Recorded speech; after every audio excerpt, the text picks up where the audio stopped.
PipeCast. On this episode of First Impression Last Review, we'll be covering Cornell and Diehl's Jolly Old Saint Nick. Let's cut to that blend. It is called Jolly Old Saint Nick, right? Hell, I don't know. Jolly Old Saint Nicholas. That's fine. Alright. What we have here is Cornell and Diehl's Jolly Old Saint Nicholas. It is comprised of bright Virginia. I believe on the tin it says golden Virginia, so we have some bright Virginia here. Perique and black Cavendish. And this is a very simple blend, easy to pick out. The very dark parts, is this black Cavendish. Whereas the brighter parts is the bright Virginia. And then that kind of in between, that brown, kind of between the black Cavendish and the bright Virginia, is the Perique. So very easy blend to pick out the components. And then of course it has a aromatic topping, reminiscent of your Christmas blends that we have been so accustomed to in the previous years, at least with what me and Zach have been doing with Golden Days of Yore and We Three Kings. So that was a breakdown of the tobacco, and for this episode, I've been smoking on it. This was so one of the things. This is not tobacco related. It is, but it is difficult to get these Christmas blends. It is a fight. Like, they sell out fast. I'm gonna have to be.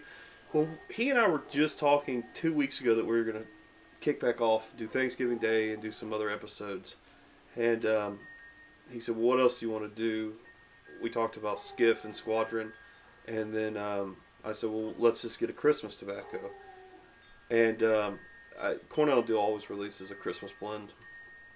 Golden Days of Yore, Three Kings, blends like that. Yeah. And this one got released from the vault. I think maybe it was an older blend or something like that, so I can't remember what the packaging says, or at least it's a new blend for the Christmas. Anyway, the point that I'm trying to make is this was so hard to get. Aggravatingly hard to get to me. It was sold out at Smoking Pipes. It was sold out in a couple other places. I finally got it at Watch City Cigars out in New Hampshire, and then it was a race against the clock to get it here. I got it yesterday because and the good news is I've had so many of these that I could sit. I got it at 11 and literally opened it up, started smoking it, and I think I have a pretty good impression of what this is. Yeah. So yeah, like you said, he's already been smoking it, and this is my first impression. Trying to get the hang of it a little bit. It's very. I'm getting a lot of acrid kind of what you get sometimes with some Latakias. Mm-hmm. I know we just went to the breakdown. But, I don't remember what's in this blend.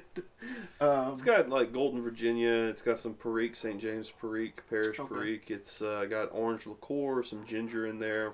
And so it's a Virginia. It's like a vapor, but I imagine it's very light on the Perique because the pepper's not up front. Yeah. What is up front is the orange liqueur and the ginger flavoring, which you would assume burns off quick, but, man, it is not. It doesn't. It doesn't burn off really fast at all. With most aromatics, like what I would consider an American aromatic, the aroma, that smell that you get at the basically when you crack the tin and start out at it, it's gone within the first 3 puffs. This is a little bit more long lasting, and the smoke itself is a little bit more fuller bodied. So it's actually surprising that, being a Cornell and Diehl blend, it doesn't have a more burlier base. Oh, it has Cavendish in it. Okay. Forgot to mention that, but the flavoring really is potent, not in a negative way. It just sticks, which is surprising to me because I'm not used to those blends having kind of a long life cycle. Yeah, I'm not really. I think I'm getting more of the Virginia than anything. That's kind of. I can't even really pick out the orange liqueur. I don't pick out any Perique really.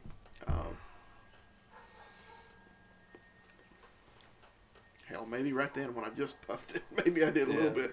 The ginger's definitely there, but it is muted behind the orange of the core. So it's like you get like a, and then it's gone. That's the only thing that it backs off really hard.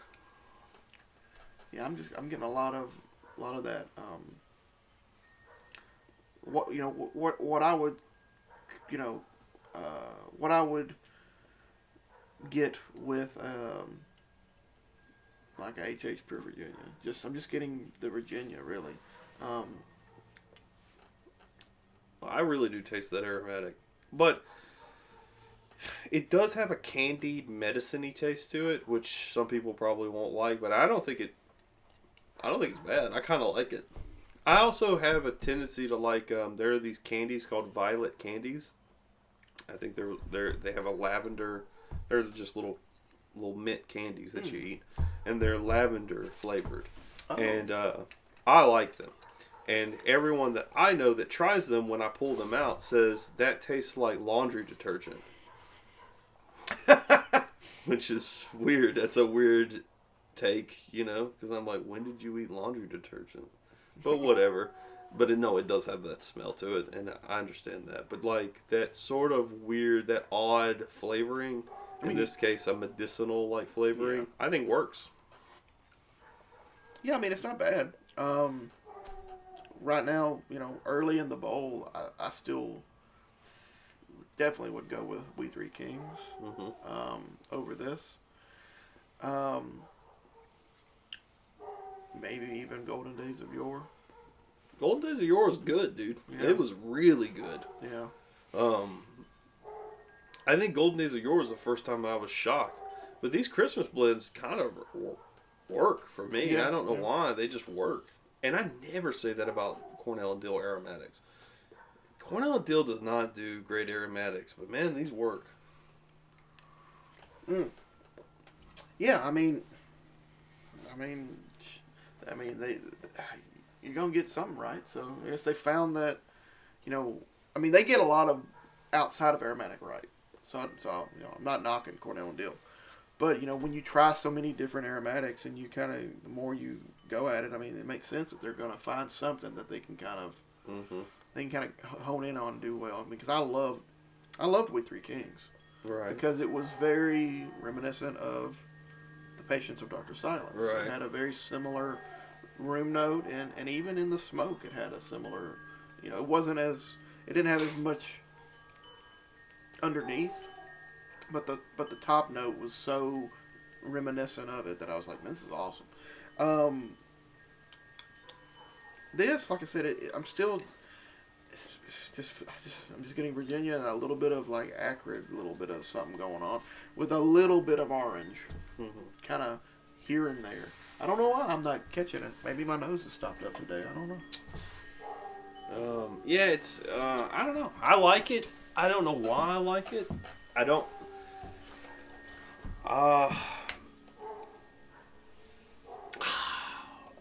There's a part of me that when you talk makes me wonder, do I like it, or because you make really good points, but it still works for me. I don't know. All his points are accurate. Well, I feel like all that stuff's there that he's talking about, and then me saying, yeah, it kind of has a medicine quality to it. Yeah. Not a compliment to most people, but it works for me. See, I think I'm kind of getting what you're talking about. It's that medicine, like, kind of like a muted Dr. Pepper. That, yeah. Very, yeah. But it's actually, that's actually nice. The more I'm getting into it, so this is going to be a living video, like an ever-evolving one, because the more I get down into it, the more... Sometimes the depth of the bolt, not depth as in literal depth, but like somehow it gets more complicated the more you smoke. That's what happened with Golden Days of Yore. I don't know if you remember, but the what was it, the Maryland leaf that was in there? It kind of showed out once you got towards the bottom of the bowl. Yeah. But this is good. I noticed here lately too that I've been smoking in a lot smaller bowl. I haven't been smoking big pipes unless I like the tobacco. Yeah.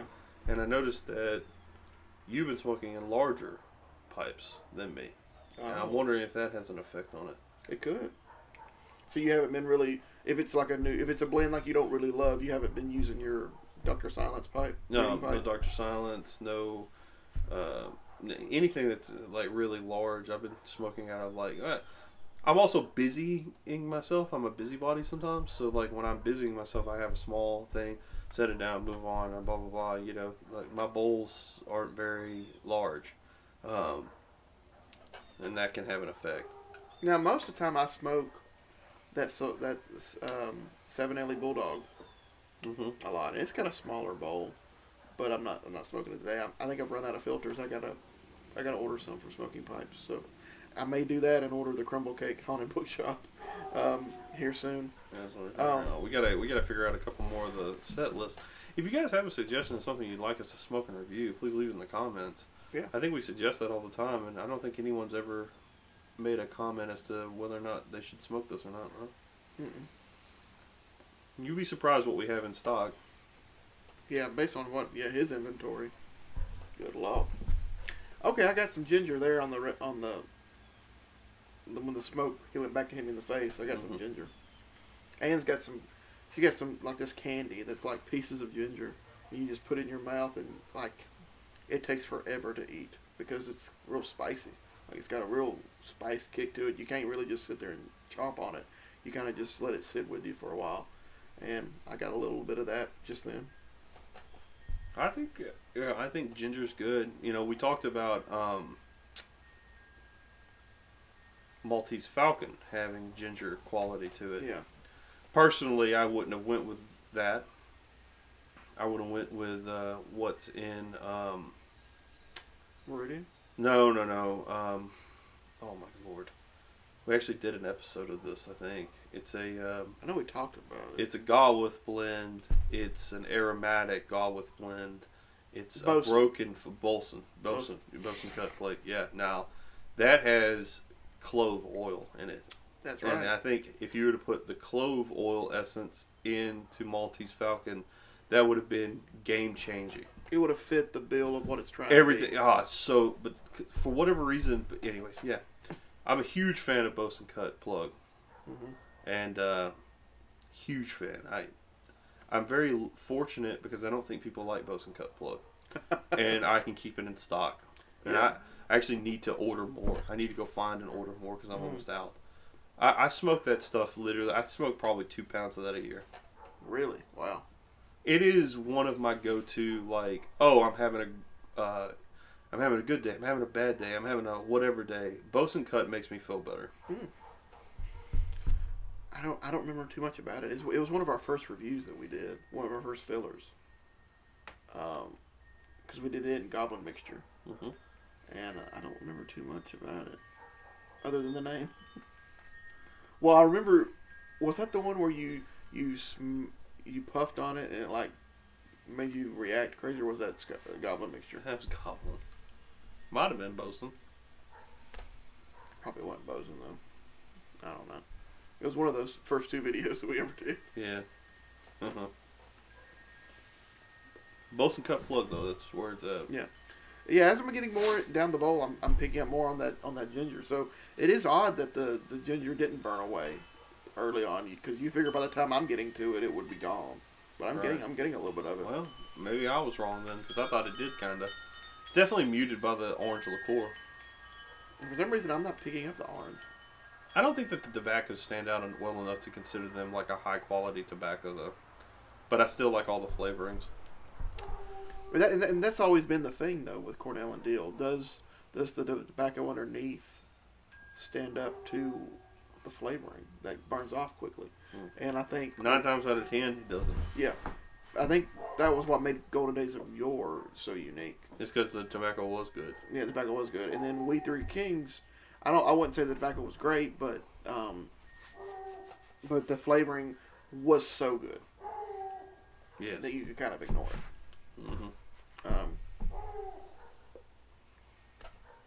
Yeah, I'd give it a go. I'd give this a try, because... Yeah, I mean, if you can get a hold of it, I think it doesn't hurt. If you see it somewhere, I don't think you're going to be Okay, if you don't like medicine, like really don't like it, like really, I'm talking to like just sensitive to that kind of stuff, I probably would skip out on this.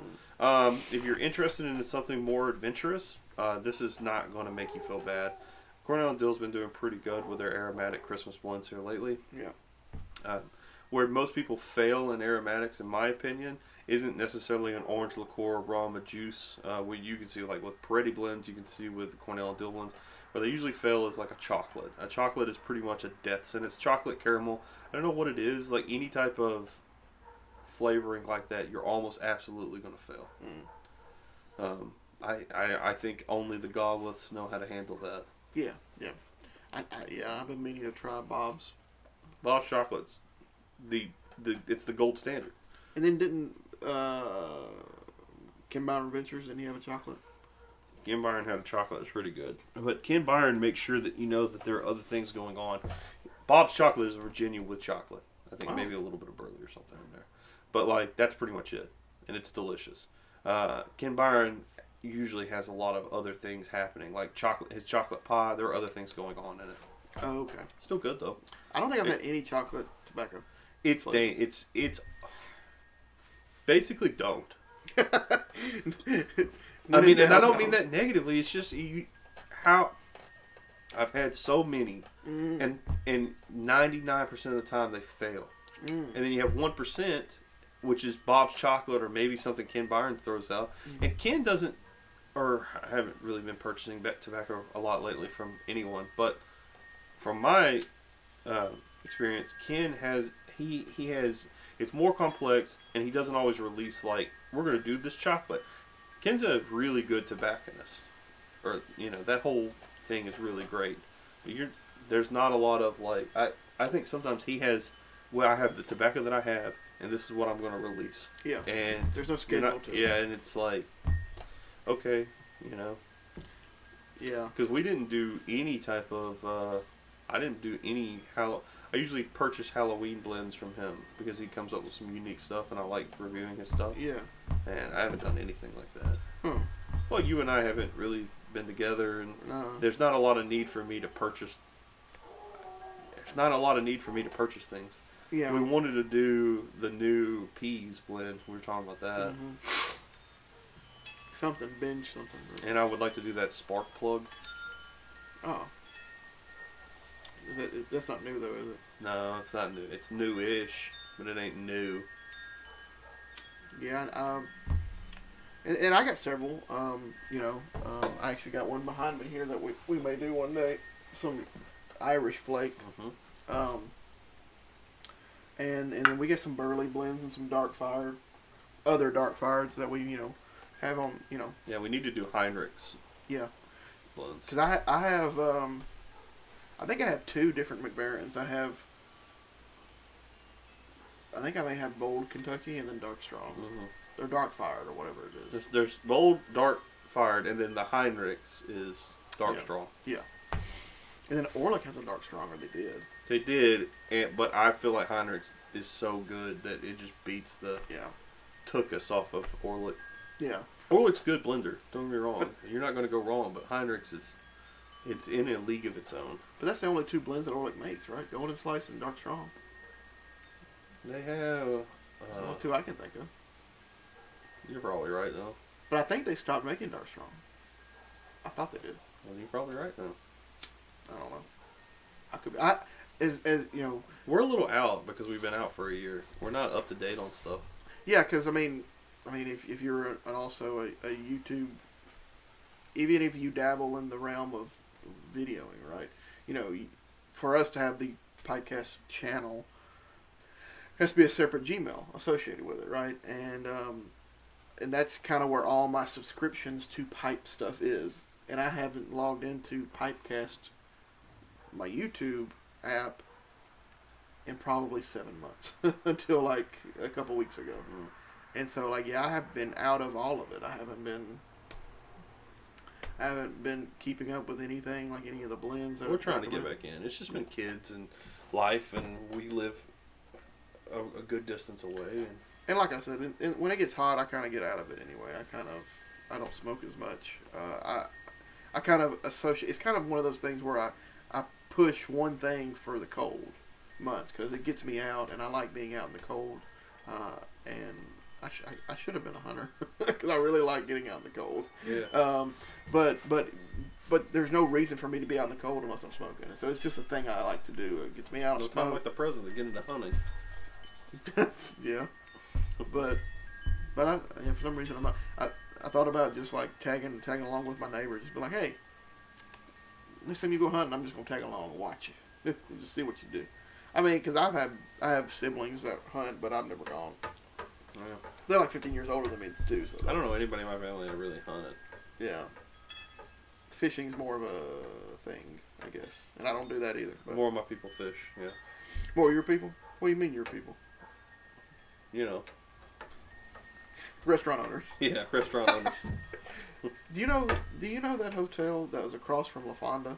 It's next to the Burger King. I think it used to be called Budget Inn. My dad said, Yeah. was it Yeah. one to use? Yeah. Um, But yeah, if you go to Huntsville on the south side, there's a place called King's Inn. yeah. Look, those people were like gangsters, like murderers. Oh yeah. Oh. Yeah, like. Same family? Oh, yeah. Oh. Yeah. Okay. We don't talk about this. They were rich. They didn't actually. They got so rich. They got like that super rich where they don't produce. They didn't reproduce kids. Oh.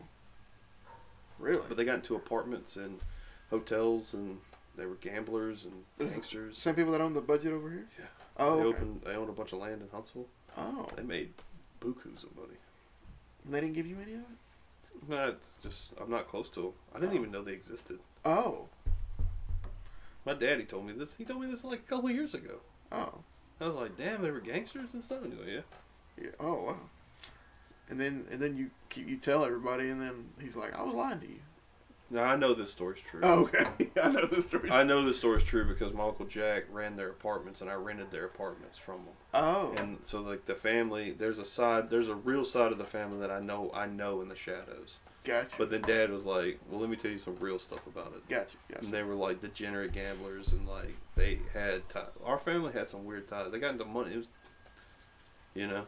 Whew. All right. I was gonna say, did you sent me that video of the guy getting red aced? Yeah. Did you see the other one that they posted where the guy said, His nipples growing back. well, no, there's another one where he's like, Daddy, the kid at school named Michael said they named him Michael. Jordan, because you don't know what they just call him baby. He lied to me. Yeah, I love that. He lied to me. The eyes squint. Mm-hmm. He lied to me. Made me think about you. Did we do a sign off? No. Bye.